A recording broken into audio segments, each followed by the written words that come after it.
கலக்கல் cinema viewers எல்லாருக்கும் என்னோட வணக்கம். Dhananjayan from UDV motion pictures பேசுகிறேன்.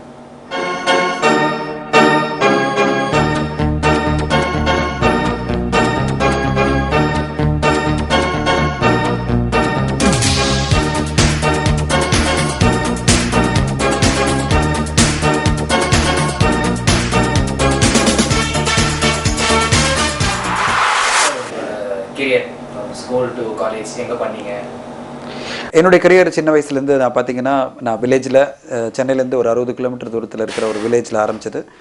அந்த ஊர் பக்கத்தில் ஊத்துக்கோட்டைன்ற ஊரில் தான் வந்து நான் படித்தேன். +2 வரையும் அங்கே படித்து அதுக்கு பிறகு என்னுடைய லைஃப் வந்து MBA படித்து பாம்பேயில் இங்கே சென்னையில் காலேஜ் படித்த பிறகு MBA படித்து ஒரு கார்ப்பரேட் கரியரில் தான் நான் ஸ்பெஷலைஸ் ஆனேன். பட் ஆனால் சின்ன வயசுலேருந்தே 3 வயசுலேருந்தே என்னுடைய கரியர்னு பார்த்தீங்கன்னா நான் வந்து ரொம்ப பிடிச்ச விஷயம் எனக்கு சினிமா, அதை விட்டால் படிப்பு. நிறைய படிப்பேன், புக்ஸு நியூஸ் பேப்பர்ஸ்ன்னு படிச்சுட்டே இருப்பேன் நான். அதனால தான் படிப்பில் நல்லா இருந்தேன் நான். அதே சேம் டைம் வந்து எனக்கு ஃப்ரீ டைம் கிடைச்சாலே கண்டிப்பாக வந்து சினிமா தான். ஸோ எக்கச்சக்கமாக சினிமா நான் பார்த்துருக்கேன். நீங்கள் பார்க்காத நிறைய சினிமா நான் பார்த்துருக்கேன். ஏன்னா எனக்கு வந்து எவ்ரி ஆல்டர்னேட் டே சினிமா பார்க்குற வழக்கம். ஒரு அட்லீஸ்ட் 3 படமாவது வாரத்தில் நான் படம் பார்ப்பேன். அதனால் வந்து சினிமா என்பதை வந்து ஒரு பேஷனேட்டாக அதை மீறி சினிமா எனக்கு ரொம்ப பிடிக்கும். தமிழ் மட்டும் இல்லை, அந்த காலத்தில் வந்து நான் பார்த்தீங்கன்னா நான் தெலுங்கு சினிமா பார்ப்பேன், நிறைய தெலுங்கு சினிமா பார்ப்பேன். அப்படி தான் நான் தெலுங்கு சினிமாவில் என் பேரில் ரொம்ப இன்ட்ரெஸ்ட் வந்தது. சென்னை மூவ் ஆன பிறகு நான் வந்து மலையாளம் சினிமா எல்லாம் பார்க்க ஆரம்பித்தேன். ஸோ தென் பாம்பேயில் நான் மூவ் பண்ணி நான் MBA படிக்க ஆரம்பித்த பிறகு எனக்கு ஹிந்தி சினிமா மேலே ரொம்ப ஆசை வந்தது. ஸோ நிறைய ஹிந்தி சினிமா பார்க்க ஆரம்பித்தேன், ஹிந்தி இங்கிலீஷ்னு. ஸோ பார்த்தீங்கன்னா எனக்கு வந்து நாட் ஜஸ்ட் தமிழ் சினிமா, எல்லா லாங்குவேஜ்லையும் இருக்கிற நல்ல சினிமாக்களை தேடி பார்த்து நான் படம் பார்ப்பேன். ஸோ சினிமா என்பது என்னுடைய என்ன சொல்கிறது, டெய்லி ஒரு படமாக அது பார்க்கலாம், எனக்கு தூக்கம் வராது. அந்த மாதிரி ஒரு சினிமா மேலே ஒரு ஆர்வம் எனக்கு ரொம்ப அதிகம். பட் சினிமா பைத்தியமாலாம் அப்படி கிடையாது. எனக்கு சினிமா வந்து கற்றுக்கணும், சினிமா வந்து எப்படி எடுக்கிறாங்க, எப்படி சினிமா உருவாகுது, இந்த சினிமாவில் இருக்கிற பிரச்சனைகள் என்ன அப்படின்றத பற்றி ரொம்ப எனக்கு வந்து இன்ட்ரெஸ்ட் அதிகம். அதனால தான் வந்து சினிமா ஃபீல்டில் வரணும்னு நான் நினச்சிருந்தேன். ஆனால் ஒரு கார்ப்பரேட் கரியரை தான் வரணும்னு நான் நினச்சிருந்தேன். நான் சும்மா ஒரு ப்ரொடியூசராகவோ இல்லை ஒரு நடிகராகவோ இல்லை வந்து ஒரு டைரக்டர் ஆகணும் அப்படின்னு நான் வரல.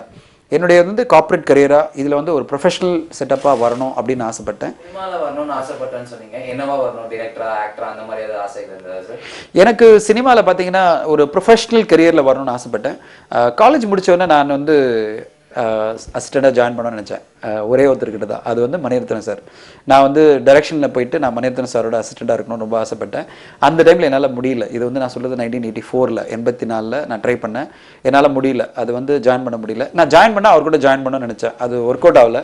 தென் ஒரு கரியரில் நான் ஆரம்பித்தேன். ஏஷியன் பெயிண்ட்ஸ்ன்ற ஒரு பெரிய கம்பெனியில் நான் ஒர்க் பண்ண ஆரம்பித்தேன், IT டிபார்ட்மெண்ட்டில். அங்கேருந்து அப்படியே நான் MBA படித்து அது பிறகு ஒரு MBA படித்து முடித்து அது பிறகு நல்ல கார்ப்பரேட் கரியர் கிடைச்ச பிறகு சினிமா வந்து ஒரு ஆர்வம் மட்டும் வச்சுக்கிட்டு அதில் கரியராக மூவ் பண்ணல. ஆனால் கண்டிப்பாக நான் எய்ம் பண்ணிகிட்டே இருந்தேன், ஒரு நாள் எனக்கு நல்ல கரியர் கிடைக்கும் சினிமாவில் அப்படின்னு. அது கரெக்டாக வந்து எனக்கு வந்தது பார்த்திங்கன்னா 1998 1998 HMEயில் ஜெனரல் மேனேஜர் மார்க்கெட்டிங் அண்ட் சேல்ஸ்க்கு வந்தது எனக்கு ஆஃபர்.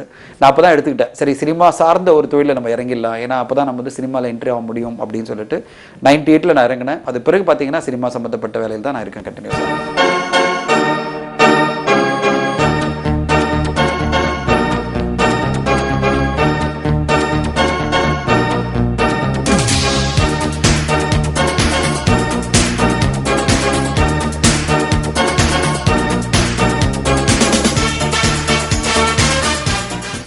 சினிமா சம்மந்தப்பட்ட வேலைன்னு சொன்னீங்க. நீங்கள் வந்து இப்போ ஒரு நடமாடும் ஒரு ப்ரொடியூசர், டிஸ்ட்ரிபியூட்டர் அப்படி ஆகிட்டீங்க. உங்களுக்குன்னு ஒரு பேஷனேட் இருக்கும்ல சார், சினிமாவோட பேஷனேட்னு விட உங்களுக்கு யாரோட படங்கள், எந்த டைரக்டரோட படங்கள் விரும்பி பார்ப்பீங்க? தமிழ், தெலுங்கு? நான் அப்படி ஒரு ஸ்பெசிஃபிக்காக சொல்ல முடியாது. எனக்கு நிறைய சினிமா வந்துட்டுருக்கு, நான் நிறைய சினிமா பார்த்துட்ருக்கேன். டெய்லி வந்து பார்த்திங்கன்னா இப்போ தமிழில் வர 150 படத்தில் அட்லீஸ்ட் ஒரு 100 படம் நான் பார்த்துருப்பேன். அதனால் வந்து ஸ்பெசிஃபிக்காக அப்படி சொல்ல முடியாது. எவ்ரி இயர் வர படம் இப்போ வந்து 5800 படம் இதுவரையும் வந்திருக்குன்னா நான் கிட்டத்தட்ட ஒரு 4000 படம் பார்த்துருப்பேன். அதனால் ஸ்பெசிஃபிக்காக இந்த டைரக்டர் தான் சொல்ல முடியாது. அந்தந்த காலகட்டத்துக்கு அந்தந்த படங்கள், எல்லா நல்ல சினிமாவும் பிடிக்கும். எல்லா நல்ல சினிமா எந்த டைரக்டர் எடுத்தாலும் எல்லா நல்ல சினிமா பிடிக்கும். அதே மாதிரி எல்லா ஆக்டருடைய படமும் பார்ப்பேன். நான் ரொம்ப பயஸ்டெல்லாம் நான் கிடையாது, இவர் படம் தான் பார்ப்பேன் அவர் படம் தான் பார்ப்பேன் அப்படி கிடையாது. எனக்கு சினிமா மேலே ஆர்வம், நல்ல சினிமா மேலே ஆர்வம். நல்ல சினிமா எந்த ப்ரொடியூசராக இருந்தாலும் சரி, எந்த டைரக்டராக இருந்தாலும் சரி, எந்த ஆக்டர் இருந்தாலும் பார்ப்பேன். அதே மாதிரி நல்ல சினிமா எந்த லாங்குவேஜ் இருந்தாலும் பார்ப்பேன், வெதர் பெங்காலி, மராட்டி. எங்கிட்ட வந்து பார்த்தீங்கன்னா DVD கலெக்ஷன் ஒரு வீடு ஃபுல்லாக இருக்குது. அதில் ஃபுல்லாக பார்த்தீங்கன்னா பெங்காலி தனி செக்ஷன் இருக்குது, மராட்டி தனி செக்ஷன் இருக்குது, ஹிந்தி இருக்குது, கன்னடா இருக்குது, தெலுங்கு இருக்குது, மலையாளம் இருக்குது. மலையாளம் ஃபுல் ஷெல்ஃப் இருக்குது, தெலுங்கு ஃபுல்லாக இருக்குது, தமிழ் வந்து கனாபனா ஒரு கபோர்ட் ஃபுல்லாக இருக்குது. ஸோ என்னென்னா சினிமா மேலே ஆர்வம் இருக்கும்போது it's not restricted to language. அதே மாதிரி ஹாலிவுட் சினிமா ஃபுல்லாக பாக்ஸாக வச்சுருக்கேன் நான். ஸோ எனக்கு வந்து சினிமா, நல்ல சினிமா எது இருந்தாலும், யாராவது நல்ல சினிமா ஒரு சொன்னாங்கன்னா இது ஃப்ரெஞ்ச் சினிமா நல்லா இருக்குன்னா உடனே டிவிடி வாங்கி அதை பார்க்கணும். கொரியன் சினிமா இது நல்லா இருக்குன்னா உடனே வாங்கி பார்க்கணும். ஏன்னா எனக்கு கற்றுக்கணும்னு ஆர்வம். இந்த நல்ல சினிமா எப்படி உருவாச்சு, இந்த சினிமா ஏன் நல்ல சினிமா எல்லாம் சொல்கிறாங்க, அதுலேருந்து என்ன கற்றுக்கலாம், அப்படி தான் என்னுடைய ஆர்வம். அதனால் ரெஸ்ட்ரிக்ஷன் கிடையாது எனக்கு. மோசர்பியர் பற்றி சில விஷயங்கள். HMEல என்னுடைய கரியர் வந்து அந்த டைமில் தான் வந்து பார்த்தீங்கன்னா ஏஆர் ரஹ்மான் சார் அவருடைய ஒரு 6 மியூசிக் நான் கண்டினியூஸாக வந்து HMEல நான் ரிலீஸ் பண்ணேன். அலைப்பா இதில் ஆரம்பித்த என்னோட ஜேர்னி ஏஆர் ரஹ்மான் சாரோட சேர்ந்து மணிரத்னம் சாரோட பண்ண படம். அது பிறகு வந்து கண்டு கொண்டேன் ரிதம் அப்படின்னு நிறைய படம் ஏஆர் ரஹ்மான் சாரோட சேர்ந்து நான் படம் பண்ணேன். அதே மாதிரி மியூசிக் கம்பெனியில் இருக்கும்போது நான் வந்து ஃபஸ்ட்டு படம் அவருடைய ஆரிஸ் ஜெயரானுடைய ஃபஸ்ட்டு படம் லான்ச் பண்ணோம் நாங்கள் தான் HMEல, மின்னலே. அது பிறகு நான் உடனே அடுத்த படமும் அவருடைய படம் லான்ச் பண்ணோம்.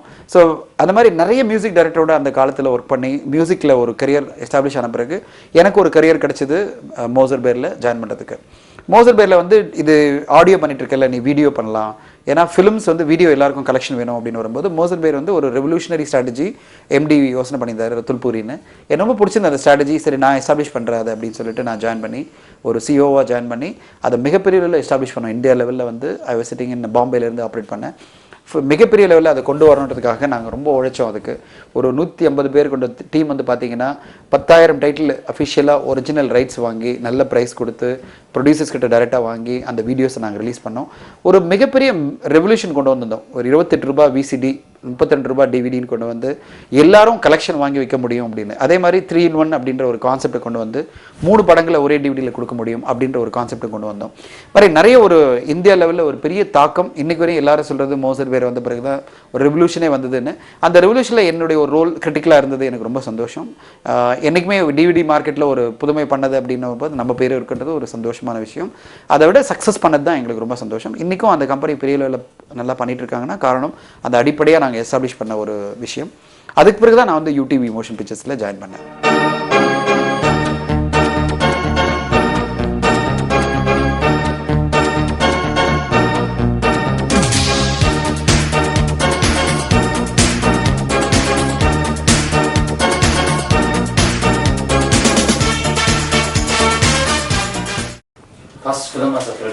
ஃபஸ்ட்டு படம் வந்து பார்த்தீங்கன்னா நான் வந்து பிரகாஷ் ராஜ் சாரோட இணைந்து நான் பண்ண படம் 2007 நாங்கள் பண்ண ஃபஸ்ட்டு படம் வெள்ளித்திரை. டுவேட் மூவிஸ் அண்ட் மோசர்பியரில் நாங்கள் சேர்ந்து பண்ண படம். அது பிறகு நாங்கள் அபிநயனம் பண்ணோம். அதே டைம் நாங்கள் வந்து ராமன் தீரி சீதுன்னு ஒரு படம் பண்ணோம். ரொம்ப நல்ல பாராட்டப்பட்ட படம். அதை விட எங்களுக்கு எல்லா விதத்துலேயும் இன்டர்நேஷ்னல் லெவலில் மிகப்பெரிய வரவேற்பு கொடுத்த படம் சசி சாரனுடைய பூ. அந்த படத்துக்கு எனக்கு மிகப்பெரிய பேர் கிடைச்சது, ஸ்டேட் கவர்மெண்ட் அவார்டு கிடைச்சது. ஸோ அந்த படம் வந்து ரொம்ப பெருமையாக நாங்கள் படம் பண்ணோம். ரொம்ப கஷ்டப்பட்டு அந்த படம் பண்ணோம். ரொம்ப கஷ்டப்பட்டோம் அந்த படம் எடுக்கிறதுக்கு. ரொம்ப டிஸ்டர்பன்ஸ் இருந்தது. ஆனால் அந்த படத்தை நல்லபடியாக எடுத்து மக்கள் மத்தியில் மிகப்பெரிய வரவேற்பு பூ படத்துக்கு கிடைச்சது. அது பிறகு அவள் பேர் தமிழரசின்னு ஒரு படம். அந்த படத்துக்கு ஒரு நல்ல பாராட்டு. ஏன்னா ஃபஸ்ட் டைம் வந்து தோல்பாவை கலைஞர்களை பற்றி ஒரு படம் பண்ணியிருந்தோம். அது பிறகு பாக்யராஜரோட இணைந்து அந்த சாந்தனுடைய ஒரு படம் சித்து +2 பண்ணியிருந்தோம். ஸோ இந்த மாதிரி அபிநயனம் வந்து பிரகாஷ் ராஜரோட அடுத்த படம். ஸோ இத்தனை படம் பண்ணிவிட்டு அது பிறகு தான் நான் வந்து UTVயில் ஜாயின் பண்ணி ஃபஸ்ட்டு நம்ம தெய்வ திருமலோட ஆரம்பித்தோம். இப்போ லாஸ்ட் இயர் வந்து எங்கள் படம் பார்த்தீங்கன்னா 6 படம் நாங்கள் பண்ணியிருந்தோம். 6 படத்தில் வந்து எங்களுக்கு மிகப்பெரிய பேர் கொடுத்த படம் பார்த்தீங்கன்னா வேட்டை அண்ட் கலகலப்பு. எங்களுக்கு படத்தில் பார்த்தீங்கன்னா அது பிறகு நாங்கள் வந்து வழக்கேன் வந்து எல்லாராலையும் பாராட்டப்பட்ட ஒரு படம். லிங்குசாமி சாரோட இணைந்து நாங்கள் பண்ண படம் வழக்கேன்னு. கும்கி எங்கள் படம் தான். ஆனால் கடைசி நிமிடத்தில் அவங்களுடைய டிஸ்ட்ரிபியூஷனில் அது போச்சு ஸ்டுடியோ கிரீனோட சேர்ந்து. அது பிறகு நாங்களே தனியாக பண்ண 2 படம் இருந்தது, முகமுடி அண்ட் தாண்டவம். ஸோ ஒரு 6 படம் வருஷத்தில் வரும். இந்த வருஷத்துலையும் அந்த மாதிரி நீங்கள் ஒரு 6 படம் மினிமம் பார்ப்பீங்க தமிழ் சினிமாவில். ஆரம்பிக்கிறது சேட்டை படத்தோடு ஆரம்பிக்கிறோம் ஏப்ரலில். ஏன்னா இந்த மாதம் ஆக்சுவலி பிப்ரவரியில் ரிலீஸ் பண்ண வேண்டியது. நிறைய சினிமாக்கள் பிப்ரவரி மாதம் வர தொட்டு ஆடியன்ஸ் கரெக்டாக பார்க்கணும், ஒரு சம்மரில் வர ஃபஸ்ட் என்டர்டெய்னராக இருக்கணுன்றதுக்காக சம்மரை வந்து நாங்கள் வந்து ஏப்ரல் மாதம் ஃபஸ்ட் வீக்கில் சேட்டை படத்தை ரிலீஸ் பண்ணுறோம். இது பிறகு நீங்கள் வந்து ஒரு 5 படம் பார்ப்பீங்க தமிழ் சினிமாவில் ஃப்ரம் UTV.